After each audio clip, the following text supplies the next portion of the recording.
Sang Sabda telah menjadi manusia dan tinggal di antara kita. Sahabat Sabda Hidup yang terkasih, jumpa lagi bersama saya, Frater Jimmy dalam permenungan hari ini, Selasa 18 Agustus 2020, dalam Pekan Biasa yang ke-20. Permenungan kita pada hari ini diambil dari Injil Matius bab 19 ayat 23 sampai ayat yang ke-30.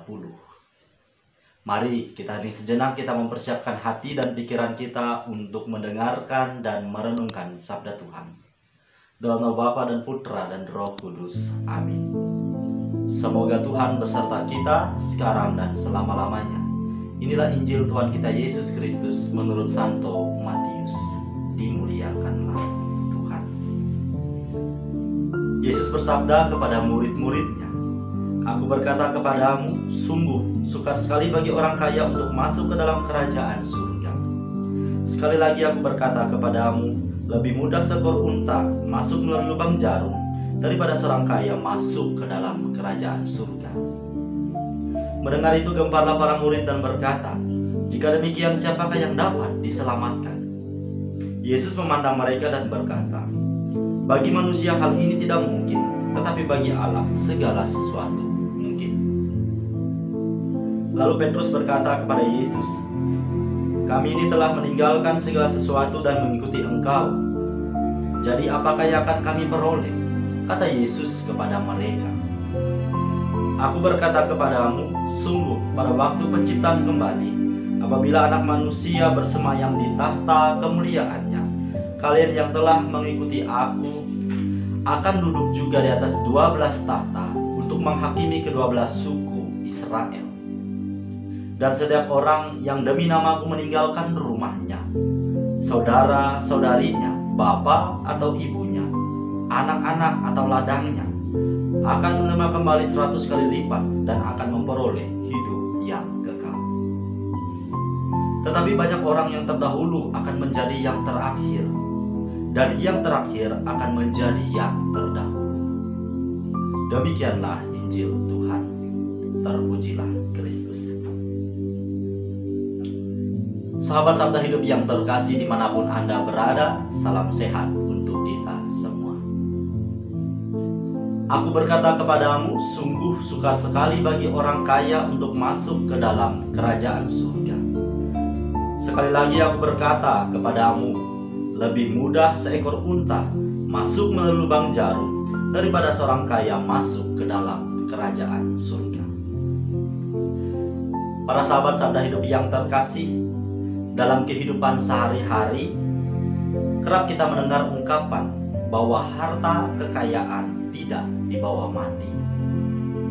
Dalam cerita Injil yang telah kita dengar bersama tadi, Yesus menegaskan dengan keras bahwa sukar sekali bagi orang kaya untuk masuk ke dalam kerajaan surga.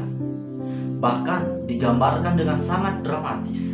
Lebih mudah seekor unta masuk melalui lubang jarum daripada seorang kaya masuk ke dalam kerajaan surga. Kata orang kaya di sini tidak serta-merta mau mengatakan apakah semua orang kaya di dunia ini sama sekali tidak bisa masuk ke dalam kerajaan surga. Maka dari itu pada kesempatan ini saya ingin mengajak kita untuk merenung dan merefleksikan gambaran orang kaya seperti apa yang dimaksudkan oleh Yesus dalam Injil pada hari ini yang tidak bisa masuk ke dalam kerajaan surga. Gambaran orang kaya yang dimaksud oleh Yesus dalam bacaan Injil pada hari ini terlihat jelas pada bacaan pertama dari nubuat Yehezkiel, di mana kehidupan Raja Tirus menjadi gambaran ketidaklayakan dari seorang kaya untuk masuk ke dalam kerajaan surga. Dikisahkan bahwa Tuhan menyampaikan peringatan kepada Raja Tirus melalui Yehezkiel, "Hai anak manusia, katakanlah kepada Raja Tirus, beginilah sabda Tuhan Allah, engkau telah menjadi tinggi hati dan berkata, Aku ini Allah, aku duduk di tahta Allah di tengah-tengah lautan. Padahal engkau itu manusia, bukan Allah, walaupun hatimu menempatkan diri sama dengan Allah."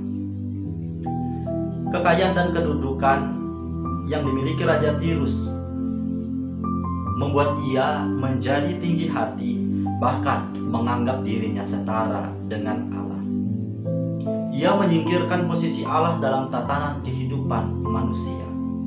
Kekayaan dan kedudukannya menjadikan ia sombong.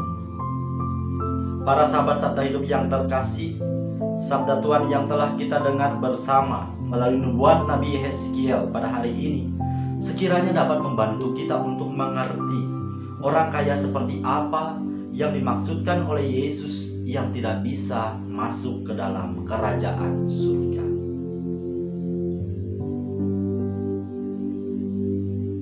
Pada kenyataannya memang tidak dapat dipungkiri bahwa harta dan tahta menjadi godaan yang paling besar dalam kehidupan ini, yang kapan saja dapat membuat orang menjadi lupa akan status dan kedudukannya sebagai makhluk ciptaan. Ketika hidup berkelimangan harta, kekuasaan pun seolah-olah amatlah mudah untuk diperoleh. Dengan uang segala sesuatunya dapat dikendalikan. Para sahabat Sabda Hidup yang terkasih, melalui permenungan pada hari ini, sebagai pribadi yang memiliki iman dan pengharapan begitu mendalam, kita disadarkan bahwa apalah arti kelimpahan harta dan tingginya kedudukan apabila itu semua membuat kita menjadi lupa dan bahkan semakin jauh dari hadirat Tuhan. Kenikmatan duniawi mungkin akan kita rasakan setiap harinya, akan tetapi kenyamanan surgawi terasa kian menjauh dari hidup kita. Yesus menjanjikan bahwa setiap orang yang mau mengikuti Dia harus berkorban banyak hal, meninggalkan rumahnya, keluarganya, dan bahkan harta miliknya.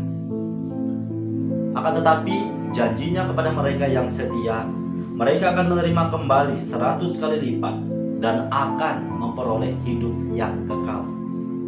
Janji Yesus ini tidak pernah berubah bagi setiap pribadi yang percaya dan menaruh pengharapan hidupnya di dalam Dia.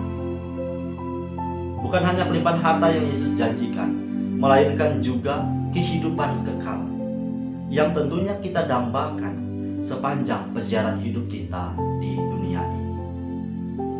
Dalam refleksi saya pribadi, tidak hanya kekayaan dan kedudukan saja yang dapat menjadikan kita sombong, tinggi hati, tetapi juga keegoisan, ketidakmauan untuk mendengarkan sesama, kurangnya rasa peduli, kemalasan untuk berjuang, serta merasa diri paling sempurna juga menjadi penghambat bagi kita untuk masuk ke dalam kerajaan surga. Sebab syarat mendasar untuk dapat menjadi pengikut Yesus yang sejati, yakni kita harus memikul salib setiap hari. Salib yang berat ini akan menjadi ringan apabila kita satukan dengan kurban salib Kristus. Karena sabdanya, marilah kepadaku semua yang letih, lesu, dan berbeban berat, aku akan memberikan kelegaan kepadamu.